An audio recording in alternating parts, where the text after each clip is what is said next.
ต่อเศร้ามันนี่ผู้ค้าปลาคำผสมต่อเฮือต่อซาในมันนี่ต่อลงหลุดเนาะผลกระทบได้มันนี่ต่อลงหลุดเฮ็ดเองได้ ความคิดผู้เจ้าเนาะต่อเฮือนต่อซานมองรถมันคับแคบบ่มีหมู่ต่อรถก็เลยต่อเฮือนต่อซานต่อเสริมง่ายๆเสริมมองจรจรเรือได้ใส่เสา3 ต้นในมันนี่ผลกระทบได้เฮ็ดแต่เมื่อวานนี่หมดแล้วอีกแดนนึง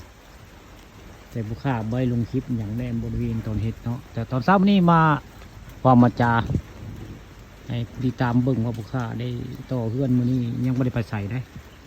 ความฮิตผู้เจ้าแดนขยายบ้านกว้างไปอีกเนาะเป็นสั้นล่างได้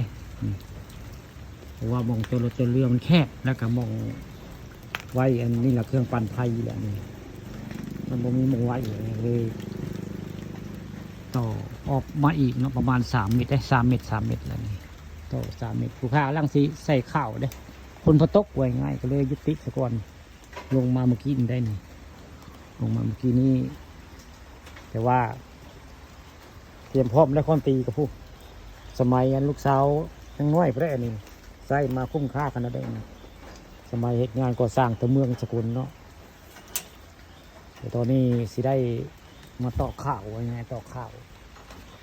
ทั้งทึ่งเตรียมพร้อมที่ต่อแล้วนี่สาวมันอีกเลยมาออกรายการต่อเฮือนต่อซ่านเนาะนี่เฮ็ดเองทำเองความคิดของพระเจ้าได้นี่จะได้เฮือนได้ซ่านอยากได้ยังกะเกิดมาซานี่เฮ็ดเอาไว้ง่ายตอนมาก็มาแต่โตได้บ่ได้มีหยังเนาะพอมาแล้วก็พ่อแม่เป็นให้32แล้วก็เฮ็ดเอาได้หยังก็ได้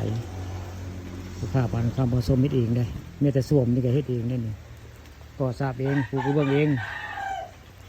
เพื่อนก็เสาก็ทากเองนะเสาไม้ถึงบรูลาก็ขักได้เพราะว่าเพื่อนเฮาพอใจในสมัยกระซ้ำนั่นเนาะพอใจที่มีอยู่บ่ได้แข่งพันธุ์พวกนี้ได้ผู้ค้าปลาทองคำผสมอยู่แบบเศรษฐกิจพอเพียงเนาะพอใจที่เฮามีอยู่ได้ไปใส่กระตามอยากมาวานอนแต่เฮือนได้ไปทางอื่นก็นอนกับบรับไปง่ายบ่คือเฮือนพระเจ้าได้ก็เฮาเฮ็ดได้สำนี้ก็ภูมิใจได้พี่น้องเฮ็ดได้เฮือนซานต่อเติมได้สำนี้ก็ถือว่าเฮาทำได้สิ่งที่ดีเนาะครอบครัวเฮือนซานนี่ต่อเติมมันนี่ก็ถือว่าสุดยอดแล้วการเฮ็ดเฮือนต่อเติมเฮือนซานเนาะเพื่อนเขาก็สิบ่เฮาก็มีได้เด้ออาจสิอื่นเฮาก็มีเนาะเฮาได้สำนี้ก็ถือว่าสุดยอดแล้วได้ผู้ค้าบ่ได้มีงานการอย่างได้เป็นหลักเป็นแหล่งไว้ง่ายผู้ค้ามันนี่ผู้ค้าขอว่ามาจาเรื่องต่อเฮือนต่อซ่านอันนี้ลงรถง่ายลงรถเฮ็ดเรียบง่ายๆเรียบได้ใช้เสา3 ต้นได้แล้วก็เฮ็ดเองตีเองความคิดผู้เจ้านี่ของผู้ค้าปานคำผสมนี่แหละในบ้านของผู้เจ้าต่อเติมหม่องลงรถบ้านโคกซาตะบุญตาลปลาต้องคำผสมเป็นผู้ว่าผู้จา